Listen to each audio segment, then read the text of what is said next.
What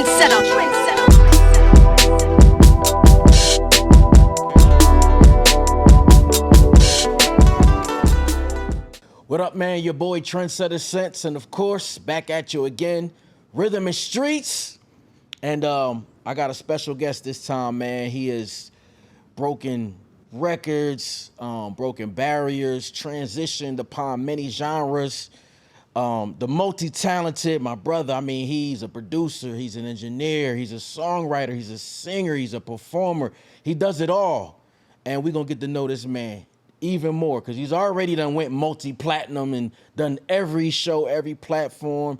My brother, Blanco Brown, man, how you feeling? Man, I feel amazing. How you been, man? Hey, I'm blessed to have you on this stage, man, on this platform, man. I appreciate you for coming, taking the time to have a conversation with me, man. Already, man. You know you hit me at the show up.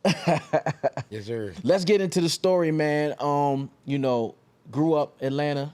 Were you born in Atlanta? Definitely born Grady baby. Yeah. But I didn't know I was a Grady baby until I was 30. Why's that? I thought I was Southern Regional the whole time. So how'd you find out? I saw my birth certificate. Nobody told you? Man, listen. This whole time, I heard I was a Southern Regional baby. When I hit 33, yeah, I saw my birth certificate, and it said Grady. I posted it on my social media, though. I was just like, man, this whole time I've been thinking I was Southern Regional.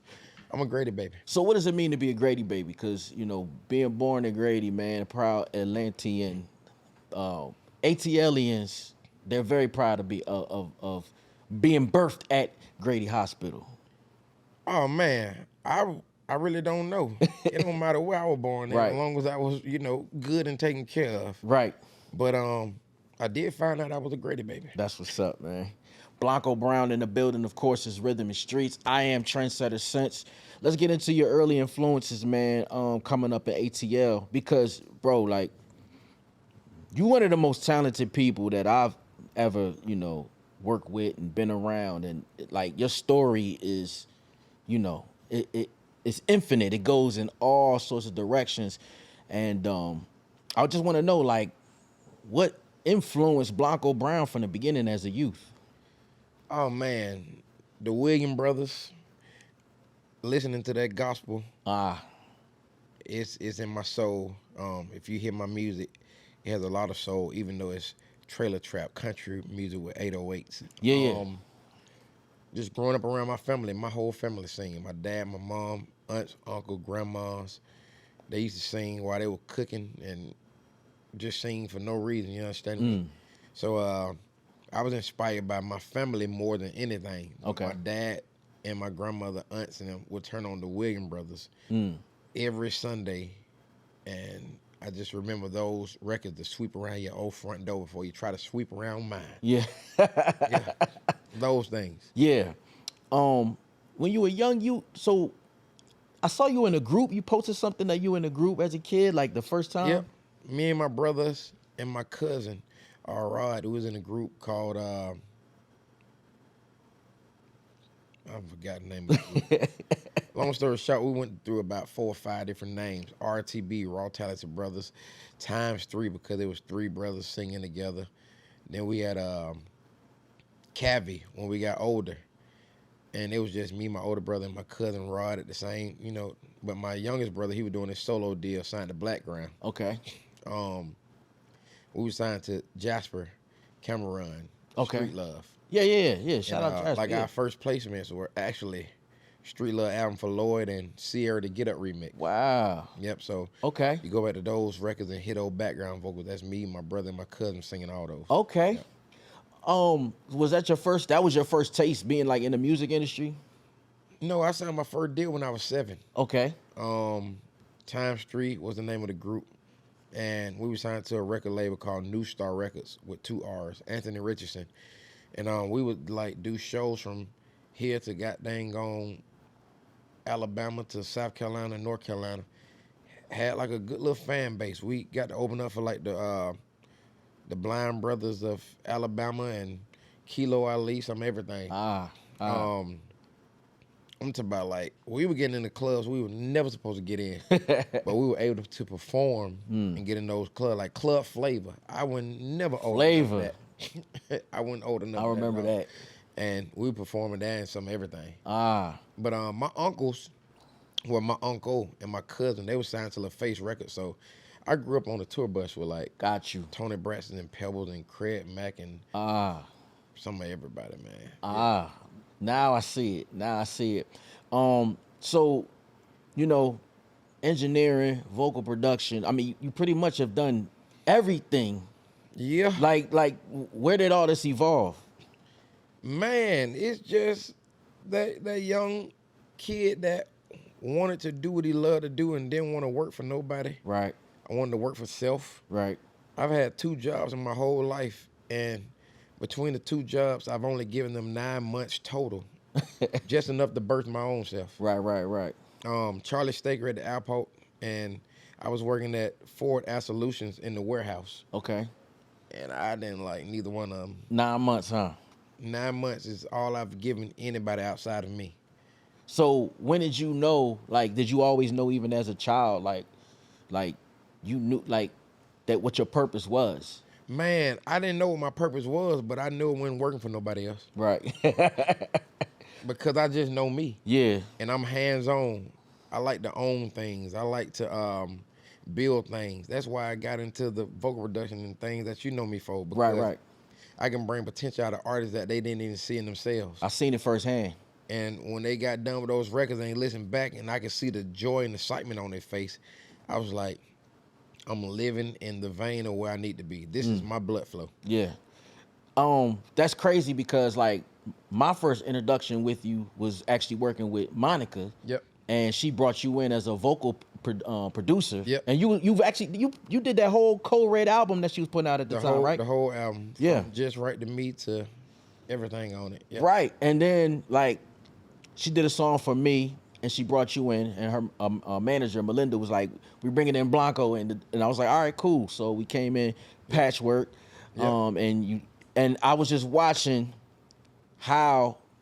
Now, when you think of a Monica, like, her vocal range is Crazy. you already know what it is, and I'm watching you how you're directing her vocal performance while she was recording the songs, and I was like, yo, this dude, he is on a whole nother level. Yeah, man, thank you. I mean, just the way you would, I just remember how you were making her, like, go through certain runs, and just the way she, like, it's like you knew each melody of each song. And so then I'm like, yo, like, that's a whole different skill set beyond, like, and you engineer, Yep.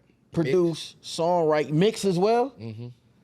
Bro, what you just taught yourself how to do all that stuff? Like, Man, listen, like I told you, I don't like to work for nobody. right. And that means like 9 to 5, but I put in the work when it comes to music. Right. I didn't want to have to depend on nobody to do nothing for me. I wasn't a producer at first, but then nobody would give me tracks. So I started making my own tracks. Jasper Cameron gave me his laptop and his MIDI, and I went to town. I started off in Reasons, and then I said, man, I got to pay somebody $25 an hour to engineer me. I ain't got the money for it. So I learned how to work out of Pro Tools. I got a template, and I just studied it for a whole 2 weeks straight. Ironically, 2 weeks later, I was on the road engineering and mixing for artists. Wow. Doing Dipset stuff, Freaky Zeke, and then I did the Wild Gospel compilation. 2 weeks after I learned how to engineer. Wow. Yeah, I mean, I'm a quick learner. Right. And if you put me in a room, it looks as if I know exactly what I'm doing, even if I don't. Because I always hold my head high and know that I can get through anything. Because I've always had to make things work. So you saying it's like the circumstances, like, it was Me. It gave you the ultimatum, like, either It created me. Yeah. I mean, like, all the way down to the vocal production. When I was younger, I was told I couldn't really sing. I should stick to, like, art. So I went to school and got a Bachelor of Fine Arts. Wow. I actually graduated like top 10 artists. Wait, bro, hold up. We got to rewind. Somebody told you couldn't sing. Bro, your vocal range is crazy. Yeah, it was a confidence thing, man. My brothers sung so good and my whole family sung so good. Every time I opened my mouth, if I felt a little shaky or nerves, I would just shut up. Okay. Or I was seeing the things incorrectly.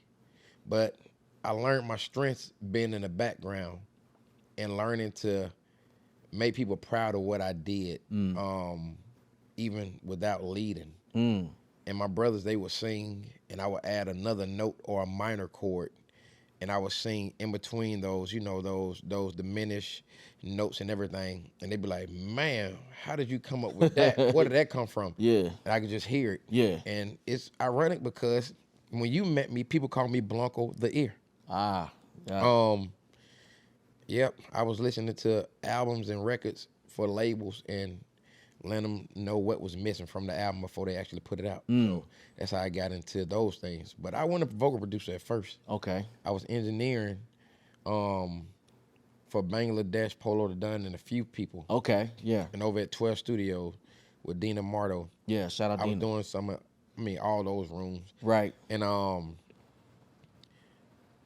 I just felt like I was being taken advantage of because if I was engineering and I was vocal producing at the same time, I'm getting paid $25 an hour. That ain't enough money. But you don't know that if you don't know. Right. And then you don't know what you should be getting if nobody tells you, hey, you vocal producing, you should be getting at least a point on each record. You're a producer. Ah. So I just got taken advantage of with that. And after finding that out, I say, hey man, I ain't touching no more buttons. Y'all paying me $2,500 a song. $1,500 to $2,500 to $3,500 a song. Right. And I come in and I have way more freedom than somebody telling me to cut and paste and click here and click there. And I wasn't just the old producer. I'm just saying like all the producers. People gonna get exactly what they can get out of you if you don't know no better. Right. They're gonna pay you exactly what you asked for. Ah. I didn't know what to ask for, but when I did, Yeah. let me tell you something. Oh, he right 100. Blanco Brown in the learned. building. Rhythm and Streets. So all right, you're vocal producing, you're engineering, you songwriting, doing all these things. When did it come upon you that it's time for Blanco Brown to be Blanco Brown? Man, I never wanted to be an artist. Really? I just didn't. I got so used to being in the background and living my life, and I seen the lives of the people I was working with, several celebrities, and how they had to move and how they didn't want to be in the public certain ways, or how they did one thing and they got scrutinized for it their whole careers. And I was just like, I don't want this life. This is too hard. You sacrifice everything to do art Yeah. and make ends meet, and so that was never in my In your plans. plans. But I created this sound in 2012, and I would get laughed out the room before I created the sound. Really? It was just traditional country. They'd be like, boy, you can't do no country. Darius Rucker, the only one to get in there. They were like, and he tricked everybody. He was in Hoot in the Blowfish first. Right. And I was just like, man, hold on. You got to be kidding me. We got Charlie Pride and some everybody. Bobby Blue Bland. The list goes on. Black people created the guitar and the banjo. You know what I'm saying? So my thing was, this can't be right. 2012, I was motivated by people around me again telling me what I couldn't do. And that's what stemmed me to always do what I was going to do. Okay. I started adding 808s, hi-hats, kicks, snares, drums, spoons, some everything to those country tracks. And they took on this hip-hop form, but still had the storytelling of country music. Got you. So it was like Johnny Cash meets Outkast. Ooh. That's fire. And that's what I built my career on. And this is the coin term, trailer track. Trailer track, which I own. I trademarked it and patented and everything. Nice. Yep. Nice. I love it, man. Did you, so as a child, were you always listening to country? Yeah, man. That was always like, you know what I on mean? the way to goddamn on Butler, Georgia in the summertime. Macon, Griffin, Buena Vista, the whole nine, man. I went from sitting on generators to sitting on propane tanks. Two worlds, different circumstances, but one thing that tied both worlds together, we had real people on both sides. And me and my friends, we played the same way, no matter what our circumstances were. The single wide trailers with the air conditioner blowing through the window, felt just like Bankhead with the fan in it, singing in the thing on fan, like Wow. singing notes. The first auto tune I know. Wow. Yeah. Wow, that's crazy, man. So I'm just thinking about it. Like, you basically invented a whole, I wouldn't say a genre, but you fused genres. Yep. It's considered a subgenre under country music, and I did a Netflix special where they actually put it on the tree of country music, so it's official too. Yeah, nice. Blanco Brown in the building, man. Let's get into it. The Get Up. Hey, now say now.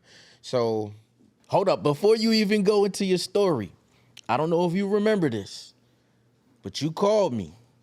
yeah, I did. I remember, and I said I got some. I said I want you to break it for me. Ain't nobody heard it.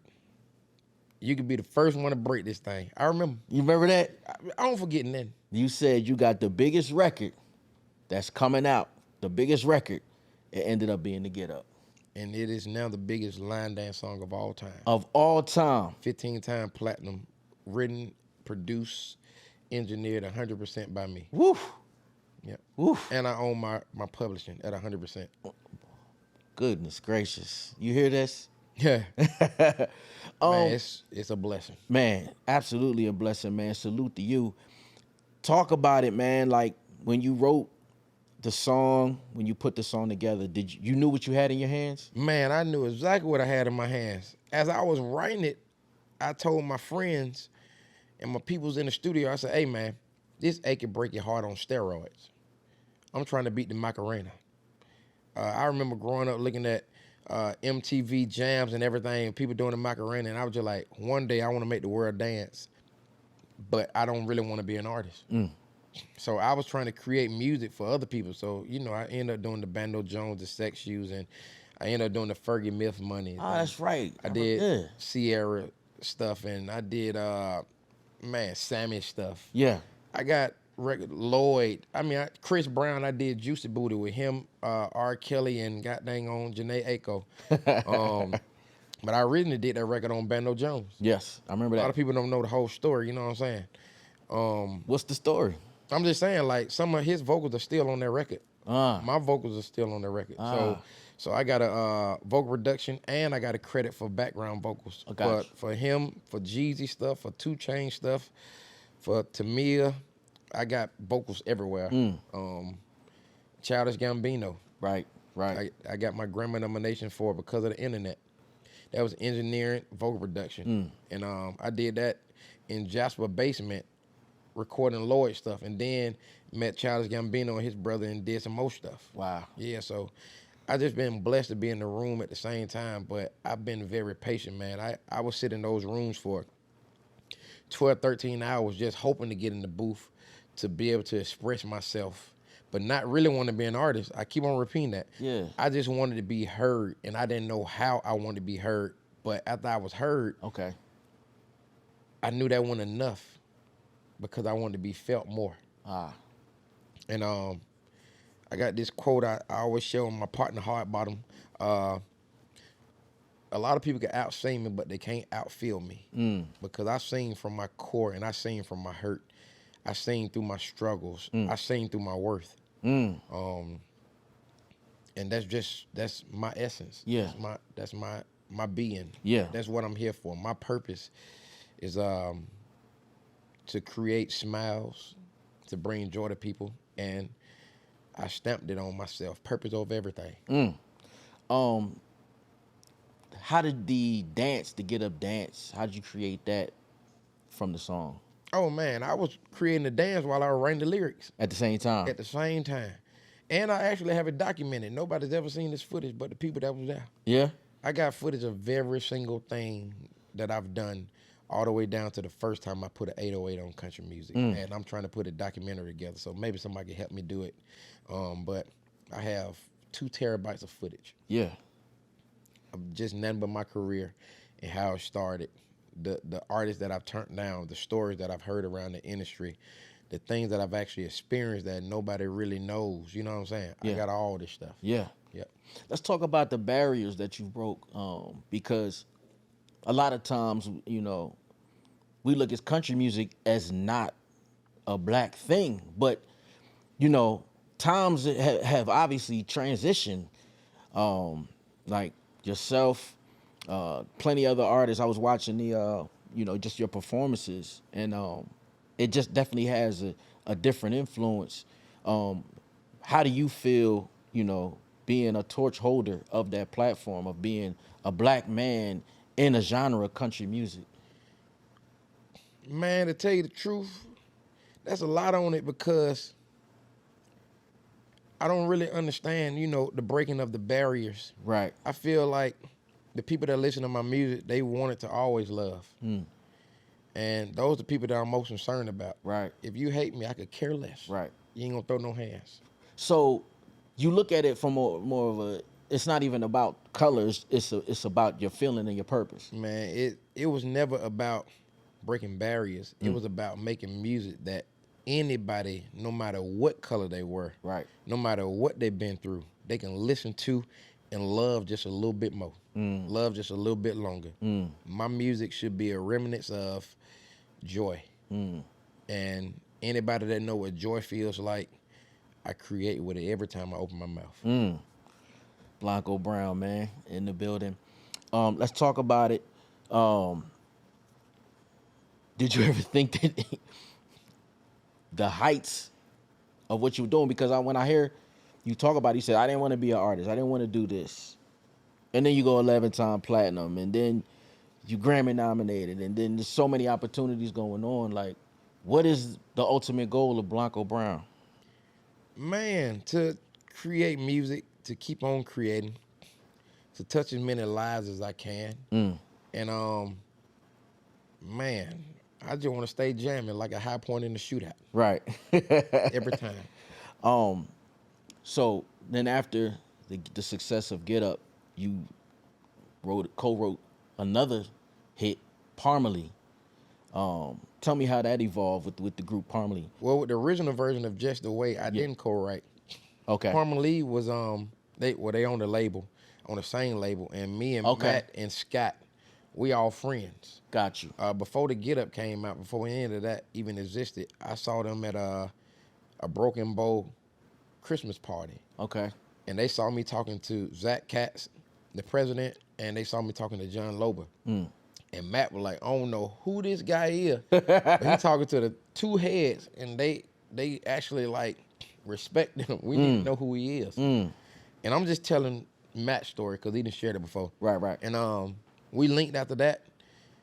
Went over to Matt's house. We were shooting BB guns, jumping cars and everything over the hill. And them boy crazy. They had me shooting pellet guns over goddamn a Yukon, all black service car. Right. I'm just like, y'all trust me that much? Right. Cause boy, ain't no way. Yeah. You gonna shoot no BB gun over my Escalade. But long story short, after that, I just knew we had a lot in common because we have a lot of similarities, and they hadn't had like a #1 for like 10 years. I saw that. And Matt called me out the blue and he say, man, I got this record that we did, and we know you're always talking about purpose. We would love for you to be a part of this.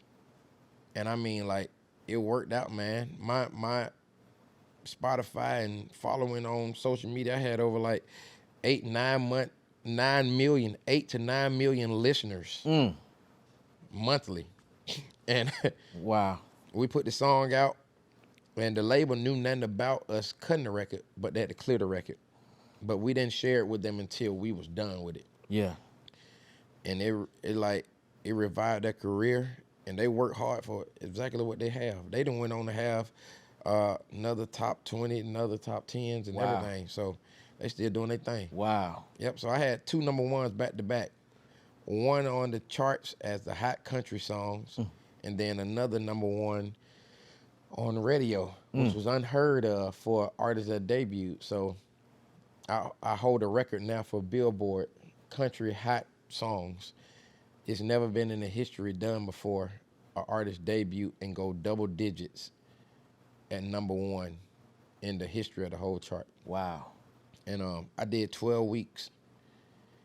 And then I went on to become the #1 songwriter, dethroning Drake as the #1 Wow. Hot 100 songwriter. Wow. And then at the same time, I was the #1 country songwriter for 19 weeks. Wow. And top 5 producers for country and Hot 100 for like countless weeks. Like, Wow. and it still haven't been done. So, I mean, once you first, it really can't be a first after that. But like, it just hasn't been done. It's a blessing, man, to actually do something, because when I was creating the Get Up, I had already shot Country Time video. I had already shot 10 Whiskey video, and my album was already turned in. But then I heard Lil Nas X, January of 2019. Right. And I was just like, Country Time is too close to that, but what's gonna separate me from that since it's so massive? I did a dance song. Ah. Yeah. Man. I'm soaking it all in. You just talking about like so many records and things that you've achieved. Do you ever sit back and just be like, is there ever like a wow moment, or it's just back to work? I mean, honestly, I don't really sit and dwell on what I've done. I think about what I have to do. And I'm constantly trying to outdo myself, but not to the point where I'm stressing myself. Right. I'm just saying, not even a number thing or a validation type thing, but just to create something that I can ride to that feels like I've done something better than what I've already done Gotcha. is enough for me, because that's what I used to do. I've always loved to hear myself singing back. I just never really wanted to take the artist right because of all the scrutiny and all of the negative things that come with this world and social media and people capping off you. I mean, we live in a world where I can do something and you can post it on your page and it can go viral on your page and it can go viral on the next page, and I don't monetize from it at all. And then I can get sued for reposting something from paparazzi when it's my likeness and my image. So everything works against you as an artist, man. It's a devilish world. Yeah. Like, I don't understand. Like, I still don't get it, but. Well, tell me how you navigate through that, because, you know, you move in a love, spirit-filled way. Like, what's Blanco Brown's way of navigating through that? Man, I am very positive, but I am still about these hands, though. They might be new, but like, honestly though, I've learned to not even respond to certain negative things. Like, I used to go online and I would see somebody write something towards me, have hate, and I address them as if I need to check them. But then I realized I'm living my purpose, and I can get up right now and do nothing for the day and still feel fulfilled. Certain people have to get on the internet and write because they feel so low. Wow. So that's your issue. Right. You deal with that. Right. I'm gonna go get on this boat and catch some fish. Wow. Your concerns don't even matter to me. Yeah. If they're not positive. Right. I'm not gonna feed them energy. Right. Now positive people I give an arm and a leg to. I will give my all. I have a huge heart, and sometimes I hate it. Yeah. But the negative ones, I don't meet. See, a lot of people try to meet hate with love. I can't do that. Okay. I just don't meet hate at all. Right. I take my love and address it somewhere else because I'm not gonna overwork myself to compensate somebody else insecurities. Right. I just keep it going, man. That's how I deal with the hate and the negativity. Right. I just keep on going the route that loves me most. And I leave, they're gonna be behind. Right. If you ain't in front of it, you behind it. Right. So that's on you. Right. Of course, we got Blanco Brown in the building. This is Rhythm and Streets. Speaking of trial and tribulation, August 2020, you had your accident. Yep. And so good to see you. Like, from that time, now look at you, bro. Like, Yeah. You know what I'm saying? But you've always been somebody that talked about, you know, what happened and then what you had to go through, and then now you use that as like an example to, keep on pushing. You want to kind of dive into that a little bit? Oh man, yeah. I mean, it's simple. I was on my Indian motorcycle. I got an FTR 1200. Well, I had that one gone.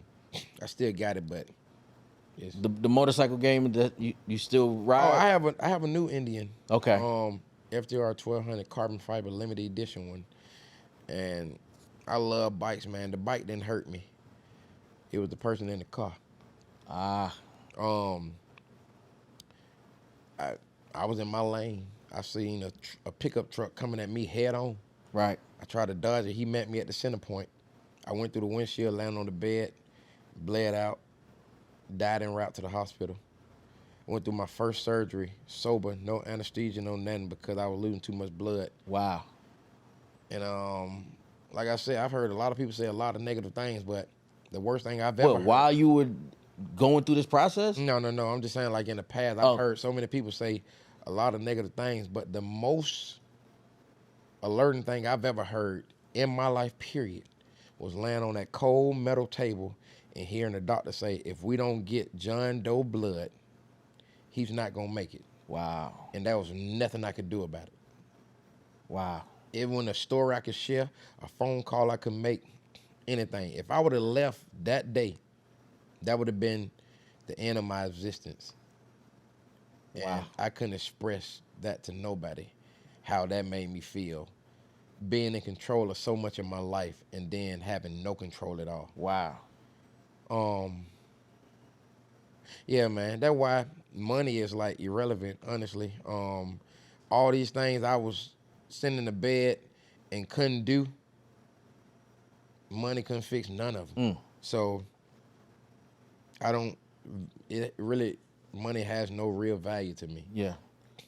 It's the people that I can meet and the things that I can do with money that actually keeps it going for me. But like when it comes to like real life situations, man, once you get to a certain point in your life and you understand the value of what it means to actually live and love, then if you never get to that point, you're going to be miserable. And like I say, I keep on saying it, a lot of people out here with the mentality, it may be going off a little bit of what you're saying. No, good. A lot of people bro. have a lot of mentality these days where they feel like they good by themselves, with themselves, and they don't need nothing. And that's all false. We're all coping with hurt that makes us evaluate life and protect ourselves. So we try to make up this fake facade to say that we good with just us. But everybody need love, man.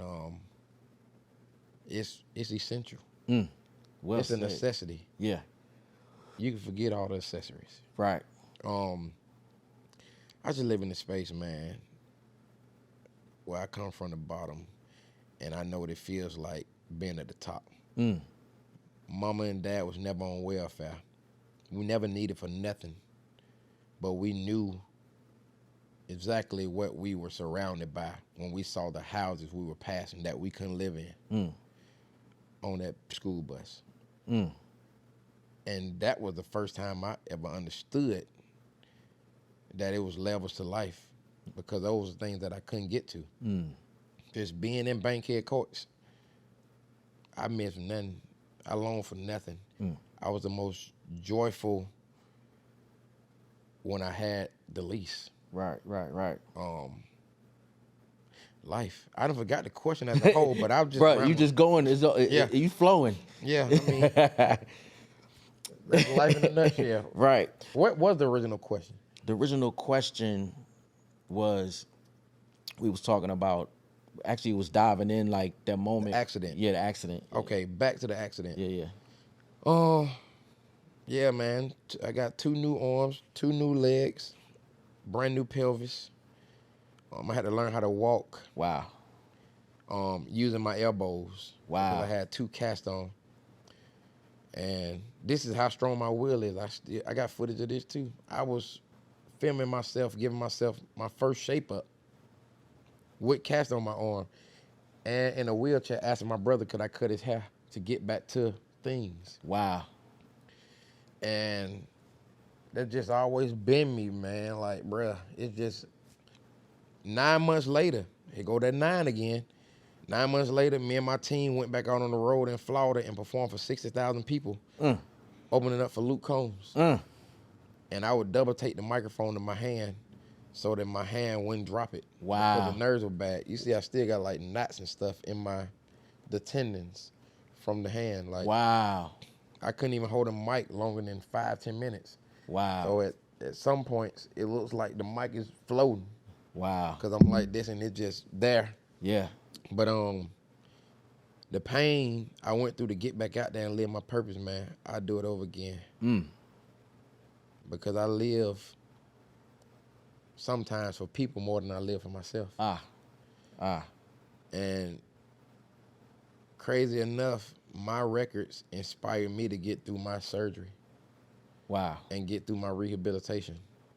Georgia Power, you got to strap up your boots, keep your feelings in line. Thank God I'm alive. Thank God I'm alive. I didn't write those words knowing I would be going through anything.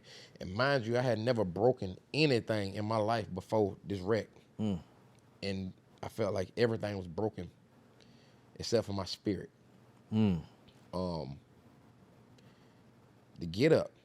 How could you have the biggest line dance song of all time and stay down?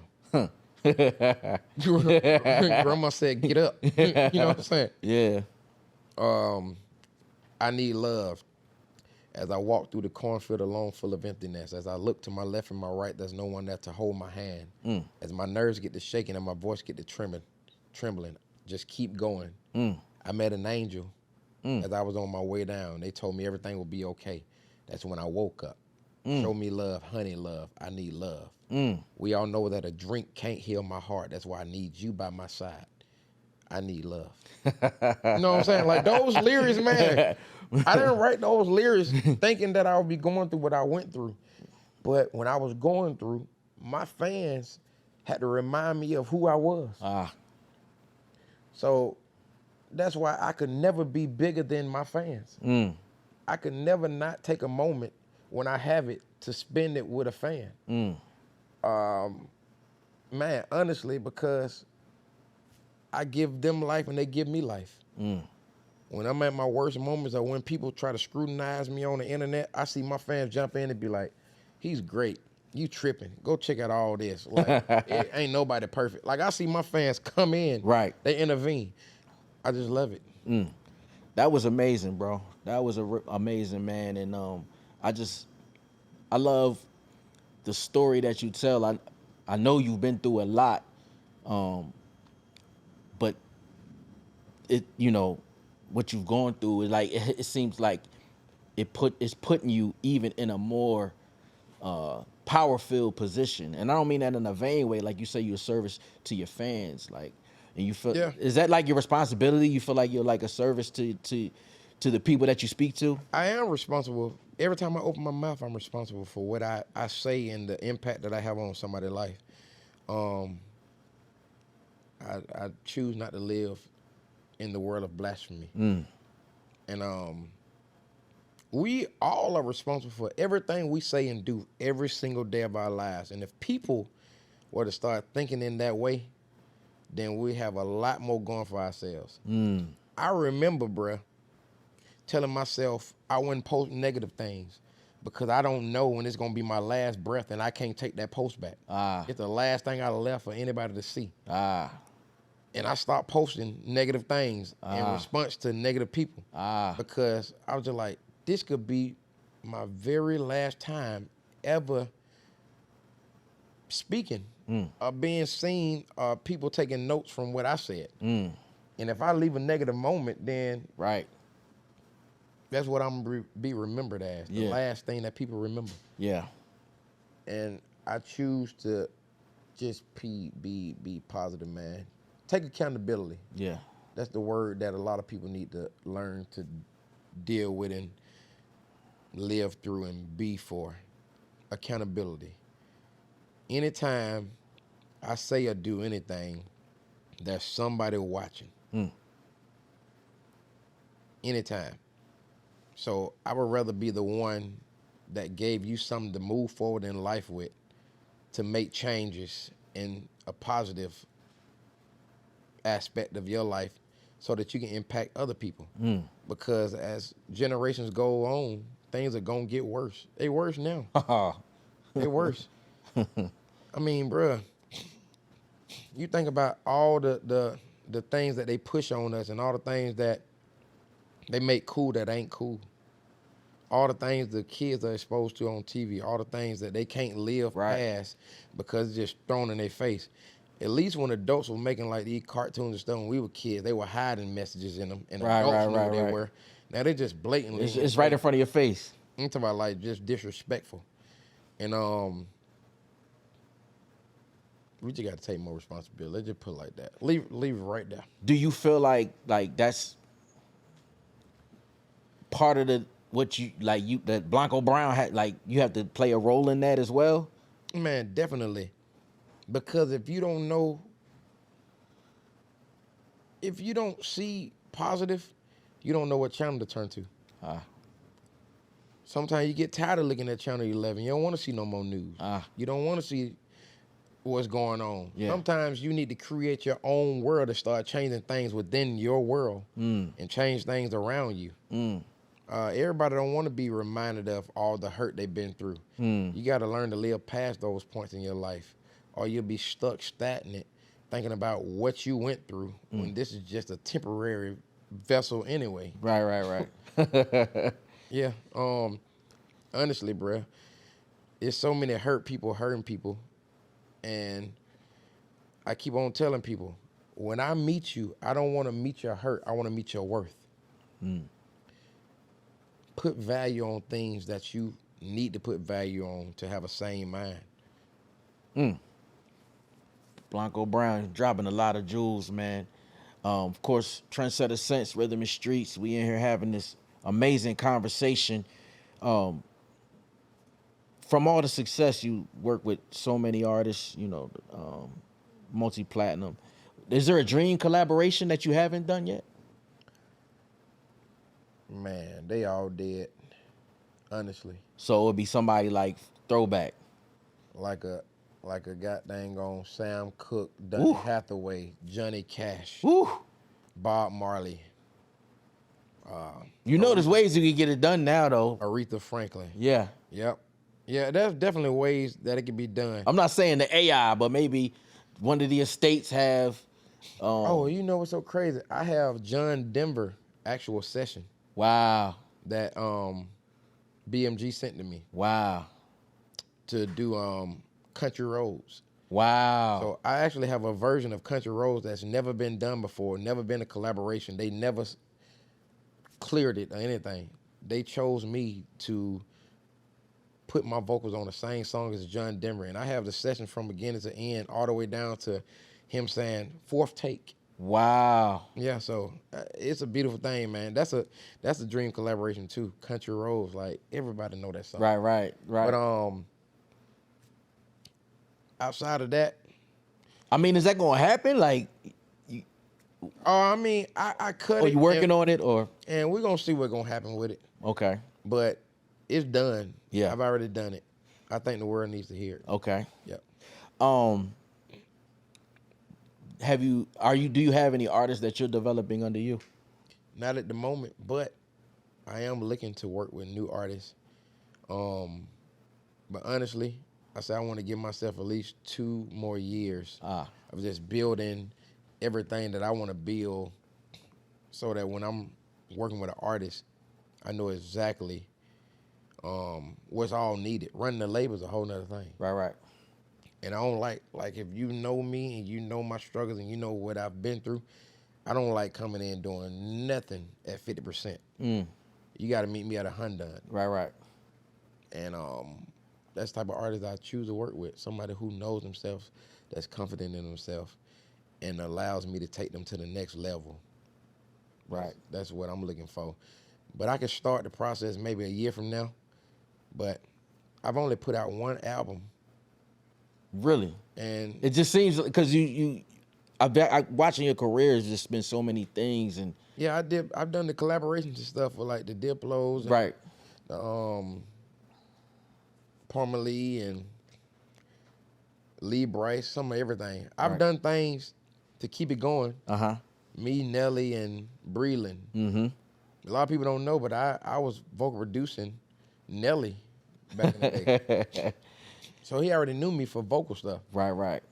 And I came into this field, man, having relationships with people that I can cultivate, and I can call on them for favors or simply returning the favors I've already done.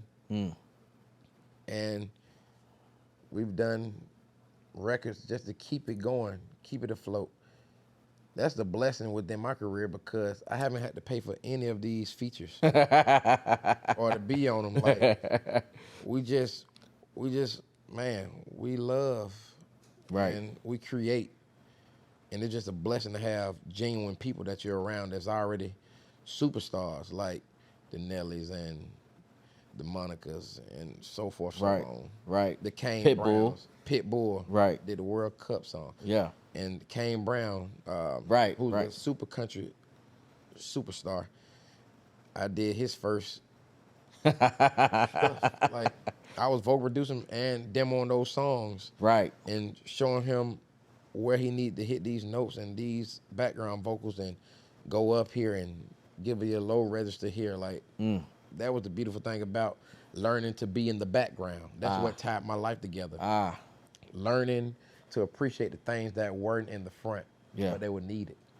That's So a I felt unique needed. gift.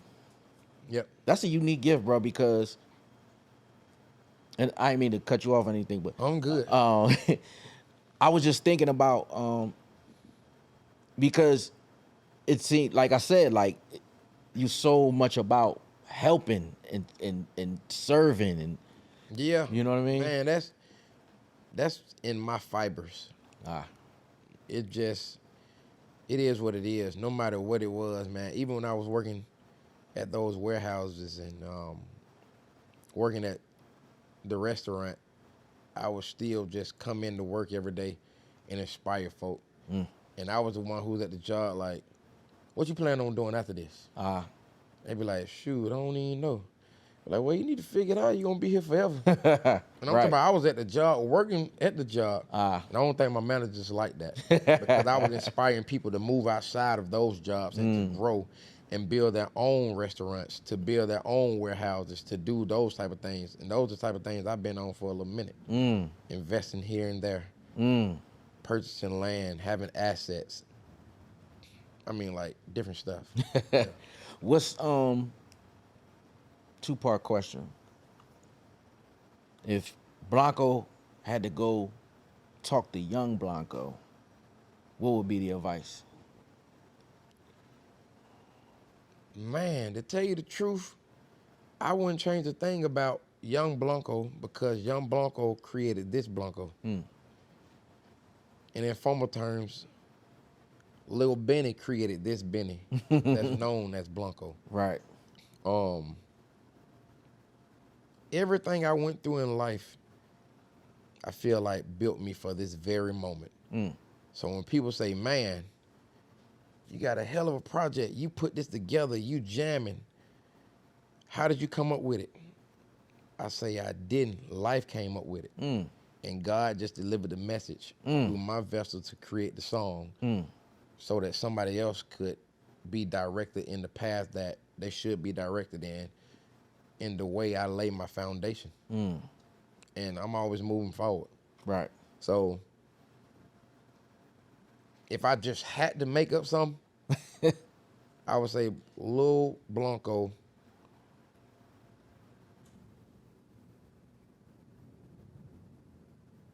take in the hurt because it made you valuable. I was always trying to run from the hurt. It ain't until I accepted the hurt that I became who I am now in this essence of wanting the world to not feel the type of hurt I felt. Let me ask you a question. How do you accept the hurt? Like, what is it? You got to accept it, man. You have to accept it and minimize the negativity. It's like a battery, man. You got to have some positives and negatives for things to work. And I said it the other day as I was getting in my shower, man. I had a word, and I remember the doctor saying, massage the scars I was gonna get into that. to minimize the scar tissue. Right. You have to realize what you've been through, but you got to know how you want to get through it. You can go A or B, C or D, the whole alphabet if you need to go through them, but you're going to get through it if you want to get through it. And you got to choose whether you want to be negative or positive about it, because it's going to reflect exactly what you got to do and live through every day of your life. If you choose the negative route, you're going to be reminded every day of the hurt in a hurtful way. But if you choose the positive route, you know how to turn that hurt to fuel. And with that type of fuel, man, you can put it in any plane and take off. And I mean, it's better than jet fuel. You understand your purpose. Right. Because you can fly anywhere your mind and your heart desires. Jules right there. Tell me about 5 years from now. What's Blanco gonna be doing? 5 years from now, I'll be a billionaire. And the money ain't even the goal, but the growth is. And in order to grow in this world, you got to either take the monetary value or you got to take self-value. But why have to choose one? We can have both. I value me. I value everything around me, all the way down to my team, from DJ Brad to my sound guy Monte to my right-hand man Vincent, like hard bottom. Like, I won't even put people around me that don't have purpose or don't know what growth feels like. I'm always trying to better everybody, and they're always trying to better me. I built everything in my life on that principle of having solidarity to start with, and then building brick by brick. So 5 years from now, billionaire status is in my goal, but not so much about the money, but about the growth and allowing people to see it and giving other people jobs to live out their purpose within my company and within my vessel of what I know my purpose is. Because purpose has a funny way of showing up. And purpose just don't live in you, it lives on you. And anybody that touches you can have a glimpse of what purpose should feel like. I try to walk with that persona. I walk with that truth. And I stand with it. If you can't do anything to make somebody else's life better, then you're just here. Blanco Brown, great way to close it out, man. I appreciate you so much, man.